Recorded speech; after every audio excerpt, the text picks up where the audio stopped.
A'udzu billahi minasyaitonir rajim. Bismillahirrahmanirrahim. Assalamualaikum warahmatullahi wabarakatuh. Jumpa lagi teman. Yuk kita langsung aja ke bagian berikutnya. Tapi sebelum itu kita berdoa dulu ya. Bismillahirrahmanirrahim.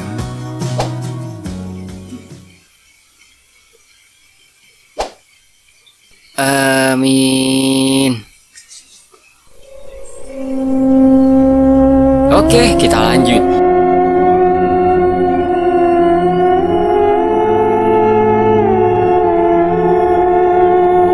Setelah percakapan itu, Mbah Sugi dan yang lainnya keluar dari rumah dan menuju ke masjid. Karena memang tepat adzan asar telah berkumandang merdu. Di perjalanan, Tomo yang sedari tadi hanya menyimak. Kini ia bertanya-tanya, sebenarnya ada apa ini? Mbah, tolong jujur mbah. Kelakuan buruk gak boleh ditutupi. Ada orang yang disegani di sini. Ada apa dengan Pak Satyo? Tanya Tomo. Aduh nak, susah ini. Bukan masalah jelek atau tidaknya. Ini masalah bisa dikatakan aibnya Satyo. Cuma yang tahu ya cuma aku, kata Mbah Sugi menghela nafas panjang. Dah iya mbah, kalau gitu Anda ya ikut andil dalam aibnya Satyo itu. Aku bukan nuduh Anda, cuma kenapa ditutupi kalau memang itu membuat celaka orang lain mbah. Cerca Tomo seakan menyudutkan Mbah Sugi untuk bisa membuka mulutnya. Ya sudah kalau gitu, kalau memang kamu pengen tahu, yang membunuh Ayu itu Satyo. Sing mateni adine Ayu iku aku, kata Mbah Sugi seakan menyesali perbuatannya. Loh mbah, kata Pak RT terkejut termasuk Tomo dengan ucapan Mbah Sugi. Bukannya bunuh diri? Lanjut Pak RT bertanya. Apa ya ada? Anak kecil punya pikiran untuk bunuh diri teh, ujar Mbah Sugi. Sudah, sekarang ayo sholat. Nanti sampai rumah aku ceritakan dari awal kenapa itu sampai kejadian, terang Mbah Sugi. Sedangkan Tomo dan Pak RT terdiam mendengar pengakuan itu. Kenapa bisa sekejam itu? Seorang yang seakan disucikan di desa tersebut adalah seorang pembunuh. Bahkan membunuh anak yang belum lahir. Jangan untuk melawan, menangis dan berteriak pun belum saatnya. Tomo hanya diam dan berjalan. Setelah melaksanakan kewajiban sebagai seorang muslim yang taat, Mbah Sugi dan Tomo serta Pak RT kembali ke rumah Mbah Sugi untuk melanjutkan pembicaraan mereka yang sempat tertunda. Sesampainya di rumah, tak lupa Vero membuatkan kopi untuk ketiga orang tersebut, yang salah satunya adalah tuan rumah sendiri. Ya, itu juga atas inisiatif sebagai tamu saja. Percakapan berlanjut hingga kopi datang. Vero, bisa minta tolong? Tanya Mbah Sugi. Bisa mbah, gimana? Tanya Vero balik. Kamu dengan ibumu kan belum makan. Aku ya sama. Boleh nggak kalau aku minta tolong? Beli bakso sana di simpang depan. Bawa saja motor mbah. Ajak sekalian ibumu, ujar Mbah Sugi. Udah biar aku saja mbah, sahut Tomo. Namun seakan Mbah Sugi memberi isyarat tidak kepada Tomo. Aku ada perlu denganmu malah pergi, kata Mbah Sugi. Ya sudah mbah, kata Vero senyum. Ini uangnya. Aku bakso, kamu dan ibumu harus beli, berarti beli 5 ya, kata Mbah Sugi sembari memberikan kunci motor sekaligus uang untuk membeli bakso. Secara tidak langsung itu hanya alibi Mbah Sugi agar pembicaraan mereka tidak diketahui oleh Vero dan ibunya. Vero pun pergi, ditemani oleh ibunya. Ngene, jadi waktu itu, lanjut Mbah Sugi bercerita. Semua pasang telinga mendengarkan secara seksama. Ayu ini gak punya bapak. Lebih tepatnya itu Wati hamil, tanpa tahu siapa yang menghamilinya. Karena Watinya yang nakal, lahirlah Ayu tanpa bapak. Sebelum Ayu lahir, dibuatlah rumah yang kamu tempati itu mau untuk menutupi aib keluarga. Tapi ya tetap, tetangga tahu akan hal itu. Nah, setelah itu, 5 tahun kalau nggak salah, Ayu sudah cukup besar saat itu.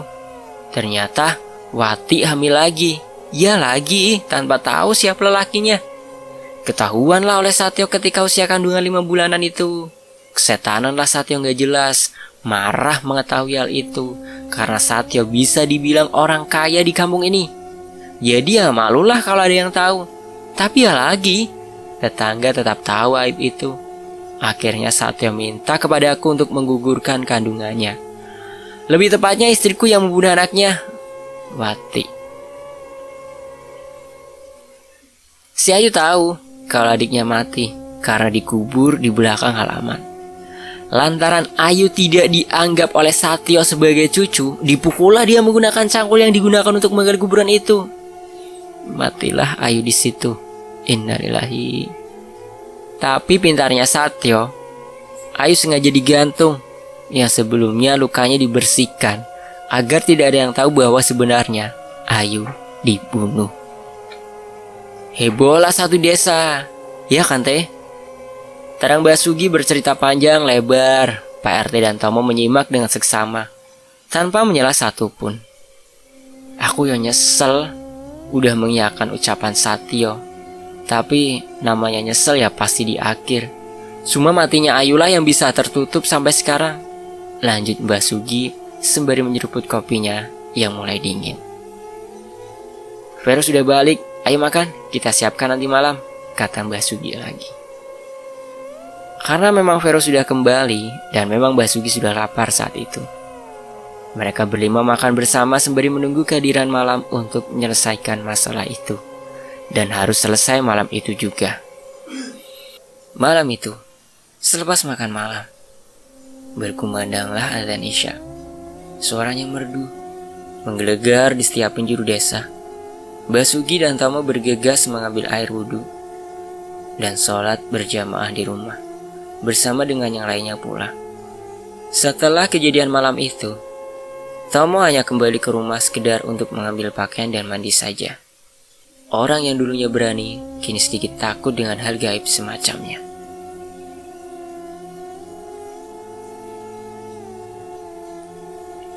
Entah karena mengganggu atau apa, yang jelas Tomo tidak seberani sebelum tinggal di rumah itu. Setelah melaksanakan sholat dan tak lupa memanjatkan doa keselamatan bagi diri masing-masing, sekaligus kelancaran dalam menghadapi masalah nanti, Tomo dan Basugi juga Vero pergi ke rumahnya. Sedangkan Bujum atau mertua Tomo sudah kembali ke rumahnya dijemput oleh suaminya. Perlahan-lahan mereka berjalan. Menimbang Vero juga membawa nyawa dalam perutnya. Tomo menuntun dan merangkulnya. Seakan takut jika istrinya tersandung oleh batu. Sampainya di sana, Pak Satyo belum muncul. Mungkin sebentar lagi. Vero tak berani masuk ke dalam rumah. Jiwanya seakan menolak untuk kembali tinggal di rumah itu. Sebenarnya sudah ikhlaskan saja, gimana sih mas? Gak usah ditanggapi. Kita keluar dari sini. Biarkan saja uang hilang, yang penting anak kita tidak, kata Vero kesal dengan keadaan yang menimpanya. Lah mengapa baru sekarang kamu mikirnya begitu nak? Sudah telat ya, kata Mbak Sugi dengan matanya yang menyelidik ke dalam rumah. Pintu rumah sudah dibuka, lampu pun sudah menyala. Maksudnya telat mbah? Tanya Vero menyelidik. Ya telat nak, Ayu sudah mengenali baumu. Kalau dari awal kalian terganggu terus pergi, ya gak sampai begini jadinya. Sudah, tenangkan hatimu.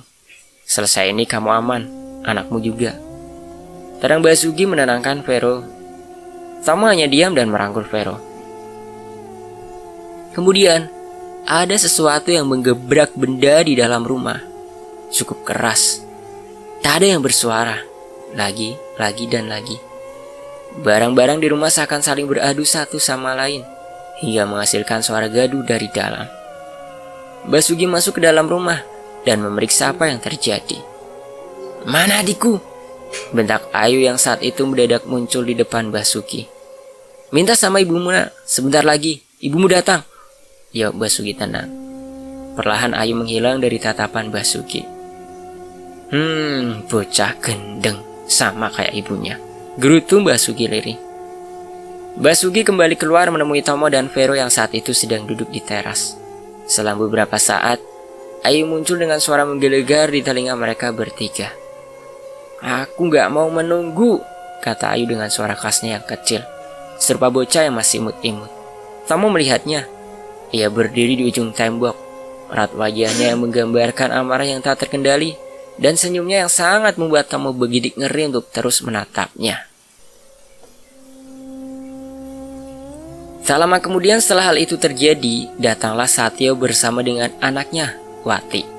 Wati yang saat itu berpakaian ala ibu-ibu hamil dengan daster seadanya. Ya, serupa orang stres pada umumnya lah, tapi kali ini ia tampil dengan wajah bersih. Seperti biasa, ia selalu menyebut nama Ayu, Ayu, dan Ayu. "Duk, mereneon, Duk," kata Mbah Sugi memanggil Wati. "Anakku di mana, Mbah?" tanya Wati dengan tatapan bingung. "Ada di dalam." "Masuklah, Nak, panggil saja. Anakmu di dalam," jawab Mbah Sugi. "Gimana kamu, Yok? Sudah siap?" tanya Mbah Sugi kepada Pak Satyo. "Siap ngopo, Mbah?" kata Pak Satyo balik bertanya. "Siap diobong raimu nang kene," kata Mbah Sugi dengan mata melotot, seakan itu yang akan dilakukan. Sampean ojo kurang ajar, Mbah," sahut Pak Satyo tak terima dengan ucapan Mbah Sugi. Mbah Sugi hanya diam menyaksikan raut wajah Satyo yang cemas, dan Mbah Sugi hanya tersenyum kecut dengan Pak Satyo. "Sini ikut aku," ajak Mbah Sugi masuk ke dalam rumah. "Mok, kamu di sini aja ya, jaga istrimu. Kalau dengar suara yang tidak mengenakan, biarkan saja. Jangan masuk sebelum aku suruh," ujar Mbah Sugi kepada Tomo. Tak berapa lama, Pak RT datang. Katanya hanya untuk memastikan bahwa tidak ada warga yang menonton hal ini. Setelah Mbah Sugi masuk, suasana di dalam rumah mendadak menjadi lembab, dingin, terkadang panas, campur menjadi satu. Disitulah datang sosok Ayu dengan senyum yang mengerikan, serupa dengan film horor di televisi. Wati melihat sosok Ayu lagi. Wajahnya tersenyum senang, matanya berkaca, terharu, dan bahagia. Namun tidak dengan Ayu. Senyumnya bukanlah untuk hal yang bahagia, melainkan senyum yang begitu satir. Tatapan tajam menatap Pak Satyo, kakeknya sendiri. Entah apa yang ada pada benak Pak Satyo saat itu. "Ngapa melihat aku seperti itu? Nggak terima aku bunuh kamu," bentak Satyo kepada Ayu. Sontak, Mbah Sugi mengucap istighfar dan memukul kepala Satyo cukup keras, tapi tidak terlalu keras. "Itu cucumu ya, Mbul?" kata Mbah Sugi geram dengan ucapan Satyo. "Apa, Pak? Bapak yang bunuh Ayu?" tanya Wati mendadak seakan kewarasannya kembali seperti semula. Pak Satyo hanya terdiam, tak bisa berkata apapun. Hal itu ternyata ia sembunyikan dari anaknya sendiri, Wati. "Itu cucumu, Pak, darahku, dagingku," kata Wati memberontak. Seketika itu pula Ayu menghilang entah kemana. Mendadak angin berembus kencang entah dari mana asalnya. Wati menangis, menyesali perbuatan bapaknya sendiri. Mbah Sugi berjalan ke belakang mencari cangkul dan mengambilnya. "Kubur cucumu yang benar. Aku nyesal sudah membantumu," kata Mbah Sugi sembari melempar cangkul di hadapan Pak Satyo. "Wegah," jawab Pak Satyo. Mendadak dan tanpa disadari oleh Mbah Sugi dan Pak Satyo, Wati meraup cangkul tersebut dan menancapkan kepala Satyo. "Wati, gila kamu? Ini bapakmu. Kok malah dicangkul kepalanya?" kata Mbah Sugi yang terkejut dan beringsut mundur. Darah mengucur dari kepala Pak Satyo dan isi kepalanya terlihat saat kepala cangkul itu ditarik oleh Wati. Mbah Sugi kalah mental melihat hal itu. Bahkan kejadian itu lebih menyeramkan daripada bertemu 100 dedemit sekalipun.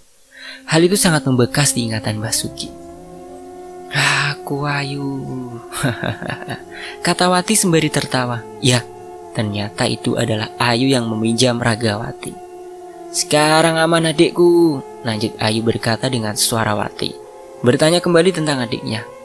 "Ikut aku," kata Mbah Sugi mengajak Ayu untuk mengikutinya. Sedang mata Mbah Sugi tak henti menatap darah yang mengalir kental dari kepala Pak Satyo.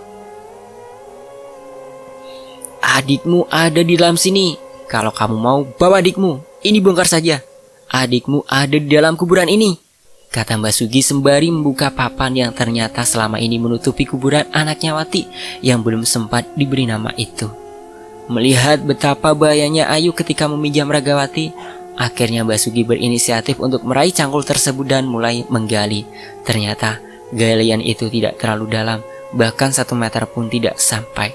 Ditemukanlah satu bungkusan kecil berwarna putih. Ketika dibuka, terdapat tulang kecil, hampir sama dengan tulang ayam, bahkan lebih kecil dari tulang ayam sekalipun.